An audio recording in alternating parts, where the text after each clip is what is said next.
Magandang araw sa inyong lahat mga kamatyas. Ayan, madaling araw na po, 1:00 pero kailangan kong gawin to dahil mamaya maaga kaming aalis. Meron po kasi kaming activities. Ngayon ay ating i-analyze ang round number 5, day 2 best game sa bakbakan nila World Champion Ding Liren at World number 1 Magnus Carlsen. Ayan na ang kinaabang-abangan talaga ng marami ang paghaharap nilang dalawa. Sino ba talaga ang masasabing matindi? Ayan, okay.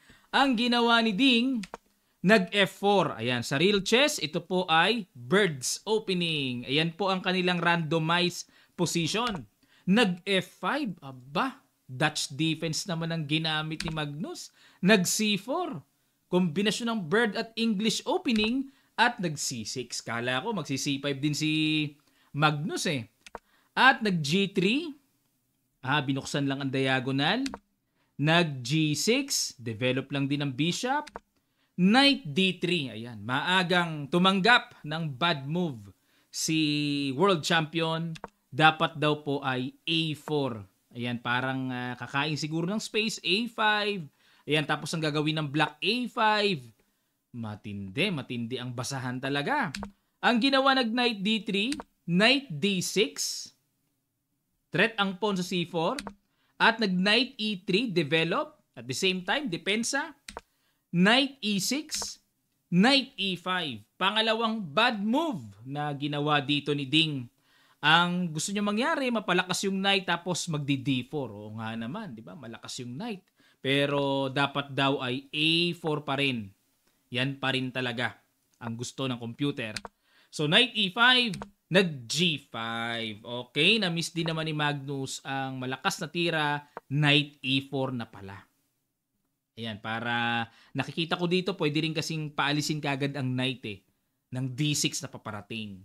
O, balik tayo sa G5 at nag-C5, atake muna sa Knight, kumapture sa F4, capture, at nag-Knight takes F4. O nga no, sinabayan lang ni Magnus dahil tanggal din naman ang depensa ng Knight sa E5. Ganda nung nakita ni Magnus. Nag-D4, dinipensahan, at nag-Knight F7, takes. Tanong, ano kapalit ngayon ng isang pawn? Oh, capture to pwede ba? Kinapture nga. Bishop G6 and E4, good move. Okay, so equal ang position. Nabawi na ni Ding ang isang pawn. Nag-D5. Ayan, si Magnus naman ang na-bad move ngayon. Dapat daw ay Queen F8. Ayan, pang simple threat lang sa Knight. Tapos magku-Queen C2 para sapatan ng depensa at magda-Knight E6. Threat ang pawn. Ayan, so medyo mahaba-haba pang mga tirahan yan. Pero yan daw ang dapat. Pero balik tayo sa D5. Inenpasan capture, E takes D6 at nag-Bishop F2. Ayun, mangyari talagang mas maraming bad move si world champion eh. Dapat daw A4. Grabe ang A4. Hindi lang kahapon yan. Nakaraang linggo pa gustong itira yung A4 na yan. Siguro para makalabas kasi ang tore. 'Di ba? Kasi wala ipitan tore eh. O, balik tayo.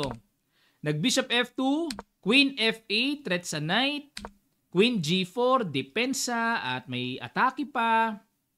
Wala bang Knight D3, mga ganon? Kinapture muna, Queen takes F5, takes, at nag-Castle Kingside. Tingnan nyo, ang layo oh. From King B8 napunta doon sa G8 dahil ang Rook sa C8 considered yan na Kingside Rook. Kaya, ibabangga ko lang yan dyan, ayun. Babato yan sa proper real chess castle position ng kingside. Nag-Bishop E4, dinipensahan ng pawn. Nag-D5, Bishop C2, at nag-Knight H3. Ayan na, panahon na ng pangangalikot ni Magnus. Nag-Rook F1. Bad move na naman si world champ. Daming bad move. Dapat daw Bishop H4. Siguro nape-pressure dito si Ding na baka makapturean siya ng pawn sa D4. Tapos saka pa lang mag-Rook F1. Pero tingin ko yan na ang pinaka-eksaktong realization. Tapos A4, gamit ang tore. Ayun, para ilabas, maka-atake sa kingside. Okay. Balik tayo sa Rook F1. Good move, kinapture, then bagsak ang pawn sa D4. Pero, opposite colored bishop. So, mahirap pa rin ito. King F7, Castle Queenside. Oh, galing, no?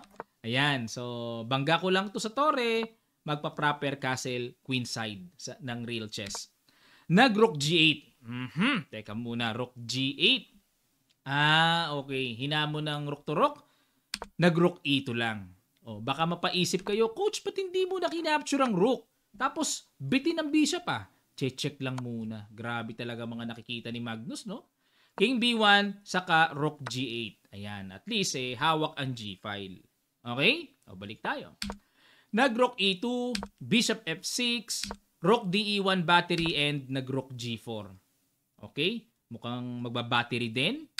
Rook E6, Rook G2, Rook E2. Ayan. Kasi kakainin yung pawn sa H2 Takes, bawas-bawas, and another rook, Rook G8, nag-Bishop D3, Rook G4, King C2, and Rook H4. Ayun. Kontiryado kagad. Kita kagad ni Magnus. Ang susunod niyang tatargetin yung weak pawn sa H2.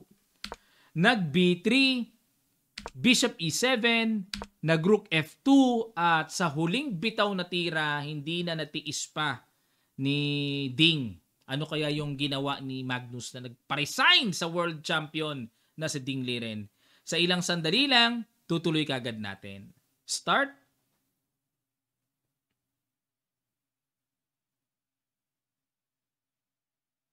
Maraming salamat. Congrats po sa mga nakakita. Bishop C5. Eksakto sa tira ng computer engine.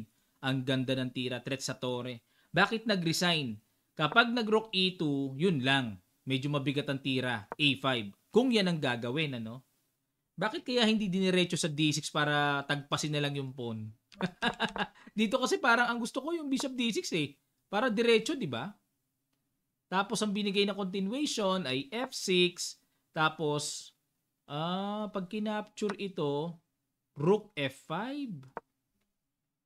Parang maganda na rin ang black dito, mga kamatyas. Parang walang gagawin ng puti di ba? Parang walang gagawin So, yun lang naman ang point ko, no? Bakit hindi idiretso para kuhanin kagad? Pero medyo matindi itong lalim na ginawa ni Magnus. Bishop C5, talagang sang-ayon ng computer engine na kapag nag-Rook E2, A5 talaga ang gusto dito ng computer engine.